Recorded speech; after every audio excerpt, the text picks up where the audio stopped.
She posted, "Girls' night out, don't need permission from anyone." Then tagged her ex in the location. I didn't comment, just packed her stuff and left it by the door. She came home to change locks and 155 missed calls from her friends asking what happened. I'm a 32-year-old male. I had been with Andrea, 29, for 4 years, living together for 2. I thought we were solid. Turns out I was just solid at paying most of the rent. Last Friday started like any other day. Andrea kissed me goodbye and said she was going to a girls' night with her coworkers. Cool. I had plans to game with the boys. Around 10 p.m., mid-match, my phone buzzed. It was my buddy Teef, sending a screenshot from Instagram Andrea's post. "Girls' night out. Don't need permission from anyone. Living my best life." The kicker, she tagged her location at Vesper, an upscale cocktail bar downtown. And in the tags, her ex Gerald, the same Gerald she swore she hadn't talked to in years. The same Gerald whose DMs she said were just him being pathetic. I stared at my screen for a full minute. My character got sniped. I didn't care. Here's the thing about modern relationships. Social media tells you everything if you pay attention. And Andrea had just told me everything I needed to know. I didn't comment, like, or text her. I just sat there, controller in my lap, and made a decision. "Yo, you good?" Keith's voice came through the headset. "Yeah," I said. "Actually, you still have that truck." An hour later, Keith and 2 other buddies were at my apartment. We worked quietly, methodically. 4 years of a relationship started getting sorted. It wasn't about packing everything, not yet. It was about separation. Her clothes from my side of the closet, her books from my nightstand, that stupid crystal collection she insisted brought good energy to our space. We created a mountain of her stuff in the corner of the living room.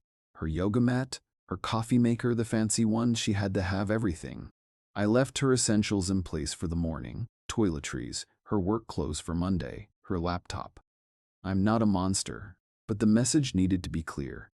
The hardest part was her cat, Jasper. I loved that cat, but Jasper was hers before we met, so I made sure his food and water were full. I gave him a scratch behind the ears and told him things were about to get weird. By 2 a.m., the apartment was half mine again. Her presence was contained to a pile of boxes and bags. The boys helped me move my PlayStation and work setup into the spare bedroom, and I threw a clean set of sheets on the bed there. The master bedroom felt cold and empty. Perfect. The lease was in my name only. She'd never wanted to be added, saying it was too much commitment. Funny how that worked out. I finally checked my phone. 3 texts from Andrea. 11:40 p.m. Having too much fun. Don't wait up. 12 a.m. Might crash at Anne's place. 12:45 a.m. Actually coming home. See you in a bit, babe. I didn't respond.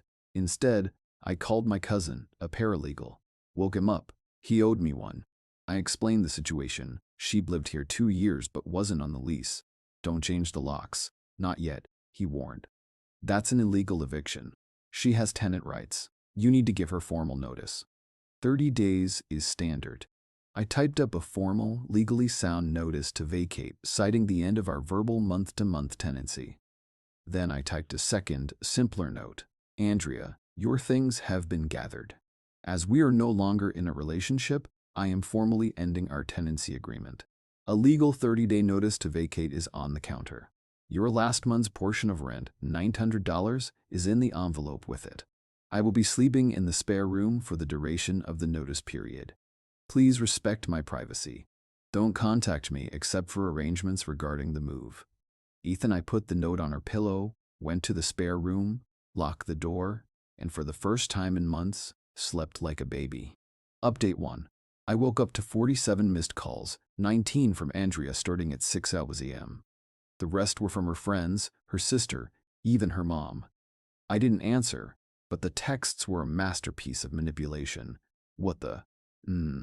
Ethan? Why is all my stuff in a pile? What is this? I can explain about last night. It's not what you think. Gerald was there with a group. I didn't even talk to him. I'm calling the police. You've lost your mind. My friends think you're psychotic. I never cheated on you. How dare you? Please, can we just talk? I live here. You can't just kick me out. You're throwing away 4 years over nothing. Then came the social media assault. She went nuclear, posting a crying selfie with mascara running down her face. Caption: when you think you know someone, woke up to this. Kicked out for going out with friends. Narcissistic abuse is real. Her army mobilized immediately. My Instagram, Facebook, even LinkedIn started getting bombarded. Her best friend Anne sent me a novel about how I was controlling and abusive. Her sister called me a pathetic man-child who couldn't handle a strong, independent woman. Here's where it gets interesting. I didn't need to respond because Andrea, in her infinite wisdom, had posted that original Instagram story, the one tagging Gerald at the location with the caption about not needing permission. My boy Keith, absolute legend, had screenshotted everything. Her post, her tags, even Gerald's story from the same night showing them doing shots together. His caption reconnecting with my better half. I still didn't post anything. Didn't defend myself, just watched the show. Around noon, Andrea showed up with Anne and 2 guys I didn't recognize. They pounded on the main door. I opened it, staying calm. "You can't do this," Andrea screamed, trying to push past me. I blocked the door. "I'm not doing anything, Andrea. I'm sleeping in the spare room. You have 30 days. It's all legal. I'm calling the cops," she shrieked. "I already did," I said calmly. "Told them there might be a disturbance." 2 officers arrived within 20 minutes. I had called the non-emergency line earlier to give them a heads up about a volatile domestic situation and a potential false report. "Sir, what's going on here?" the older officer asked. "She lives here," I said. "We broke up. I've given her a formal 30-day notice to vacate as required by law. All her things are here. I'm staying in a separate room. She's upset about the breakup. She's trying to illegally evict me," Andrea yelled. The officer looked at her, then back at me. "Ma'am, he's correct. If you're not on the lease, he's the primary tenant. Giving you 30 days written notice is the proper procedure. As long as you have access to the apartment and your belongings for that period, there's no crime here. This is a civil matter." The younger officer examined my documentation, the lease in my name and a copy of the notice. Everything was above board. Andrea lost it, screaming about her rights, about common law marriage not a thing in our state, about how I was abusing her. Anne recorded everything, threatening to expose me online. "Ma'am," the older officer said calmly, "you can stay here for the notice period or you can leave, but you need to lower your voice. If you continue to cause a disturbance, we'll have to ask you to leave for the day." Defeated, she and her crew packed what they could fit in Anne's car. Andrea sobbed, playing the victim to the hilt. As they drove away, she screamed out the window, "You'll regret this. Everyone's going to know what kind of person you are." She was right about one thing. Everyone was about to know what kind of person someone was. Just not me. Because what Andrea didn't know was Gerald wasn't single. He was engaged to a woman named Alice, who was currently on a business trip to Seattle. And Alice followed me on Instagram. We'd met at a few social events. She'd always been cool. That afternoon, Alice DM'd me. "Hey, is this why Andrea is saying she's homeless?" with a screenshot of Gerald's story. I simply replied, "I think you and I should talk." Update 2, Alice called me within 5 minutes. She was surprisingly calm for someone who had just discovered her fiancé was reconnecting with his better half while she was out of town. "I had a feeling," she said. "He's been weird about his phone lately, changed his passcode, said he was working late a lot." "I'm sorry," I said, and I meant it. "Alice didn't deserve this. Don't be. You just saved me from marrying a cheater." We talked for an hour. It turned out Gerald and Andrea had never really stopped talking. Alice had found old texts, but Gerald gaslit her, saying Andrea was obsessed with him and he was just being polite. Sound familiar? Alice was still in Seattle but had access to their shared department security system. She told me she'd have to review the footage when she had a moment. She was changing her flight, coming home Monday instead of Wednesday. Meanwhile, the social media war was escalating. Andrea had posted 3 more times, each more dramatic than the last. She'd started a GoFundMe titled "Starting Over After Domestic Abuse." Goal $5,000. She'd raised $230, mostly from her mom and sister. But here's where Andrea up. In her rage, She'd forgotten that mutual friends existed.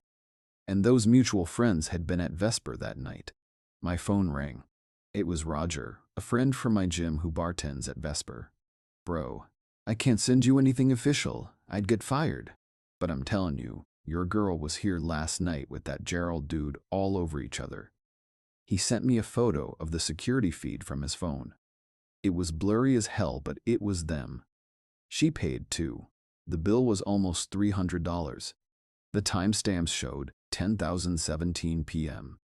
2 cocktails, 11,003 p.m. Another round, 11,045 p.m. Top shelf shots, 12:30 a.m. More drinks. Total damage, $287. Charged to the supplementary credit card on my account, the one for shared household expenses. I still didn't post anything. Didn't need to. Alice was about to go scorched earth. On Sunday evening, Alice sent me a clip. Gerald didn't know she could access the system from her phone. It was timestamped 3047 a.m. Friday night, Gerald and Andrea entering his apartment together. Then another clip at 40:15 a.m., Andrea leaving in his t-shirt, the same one Alice had bought him for his birthday. That Sunday night, Alice posted a simple photo on Instagram, her and Gerald smiling at their engagement party. Caption: Interesting Friday night you had at Gerald Colson. Thanks for showing me who you really are. Wedding's off. P.S. at Andrea Michelle B. Hees. All yours, hun. Good luck with that. You two deserve each other. She tagged everyone, Gerald's mom, his boss, their entire friend group. Then she posted the security footage in her stories. All of it. The narrative flipped, not in seconds, but over the next few hours. Andrea's crying selfies suddenly looked very different next to security footage of her going home with an engaged man. Her GoFundMe was reported for fraud. The comments on her posts turned brutal. So you cheated and got kicked out. Play stupid games. Imagine being this delusional. Team Ethan. Tibia. Alice deserves better. So does Ethan. Gerald went into damage control mode, posting some word salad about miscommunications and taking time to reflect on his choices. His boss commented, "Let's discuss this Monday." Yikes. Andrea tried to salvage it, posting a long rambling note about how women should support women and how everyone was missing the point. She claimed I was controlling, that I'd isolated her from friends, and that she went out with Gerald in a group conveniently ignoring the security footage. Then came the voicemails I'd been ignoring. They were something. I saved every single one for documentation. Monday morning brought a new development, an email from Andrea's mom. "Ethan, I'm disappointed in how you've handled this situation. Andrea made a mistake, but this public spectacle, that's not the man I thought you were. She's staying with me now, barely eating, can't stop crying. Is this really what you want? To destroy her over one mistake? Think about what you're doing. One mistake. That's what months of emotional cheating, financial deception, and public humiliation had been reduced to. One mistake. I didn't respond to Jean either, but I did finally make one post, a simple Instagram story. Life update. Single apartment to myself. Realize my worth. Sometimes the trash takes itself out. Also, if anyone wants to grab drinks at Vesper, I hear they make great cocktails. First rounds on me. Petty? Maybe. Satisfying? Absolutely. But the real satisfaction came Tuesday afternoon, a text from an unknown number. This is Alice. Gerald has moved out. Found out he's been texting 3 other girls. Andrea can have him. Thanks for having the guts to do what I couldn't. Drink sometime. First rounds on me. I replied, first rounds on me. Update 3. It's been 3 weeks now. Thought I'd give a final update since my inbox is flooded with people asking what happened. Andrea came to collect the rest of her stuff exactly on day 29 of the notice period. She brought a whole crew, her mom, her sister Anne, and 2 guys who kept mean mugging me from the hallway. I had Keith and my cousin there, plus I was recording everything on my phone just in case. She was different hollow. The bravado was gone, replaced by this strange mix of anger and desperation. She tried to take things that weren't hers, the TV we bought together, the kitchen items I had receipts for, even my PlayStation. "That's not yours," I said calmly each time. "We bought it together. The receipt says otherwise." Her mom tried the guilt trip one more time. Ethan, you two could work this out. Andrea's learned her lesson, haven't you, honey? Andrea nodded eagerly. I... Up. I know, but we had 4 years. We did, I said. And you threw it away for some shots with your ex. It wasn't like that. The security footage suggests otherwise. That shut everyone up. They finished packing in silence. I changed the locks an hour after she left. As her mom's van pulled away, Andrea was crying. Anne flipped me off on the way out. Classy to the end. Here's where it gets interesting. Remember, Alice? We did get those drinks and then dinner. And then, well, we've been hanging out. Nothing serious yet. We're both dealing with trust issues for obvious reasons. But she's cool, funny, and actually has her together. Weird how the universe works sometimes. The Gerald situation imploded spectacularly. When Alice posted those security clips, Gerald's other side pieces came forward. The guy was juggling 4 women, including Andrea and Alice. He lost his job when his boss found out he'd been using the company expense account for some of these dates. Last I heard, he moved back in with his parents. Andrea lasted 2 weeks at her mom's before the Gerald thing fully unraveled. He'd been telling her he was going to leave Alice for her. Classic. When she found out about the other women, she had another public meltdown, posting a long note about narcissistic men and emotional manipulation. The irony was lost on her. She tried reaching out last week with a new approach, a long email about how she'd been in therapy, realized she had attachment issues and self-sabotaging tendencies, and wanted to meet for coffee to apologize properly. I didn't respond.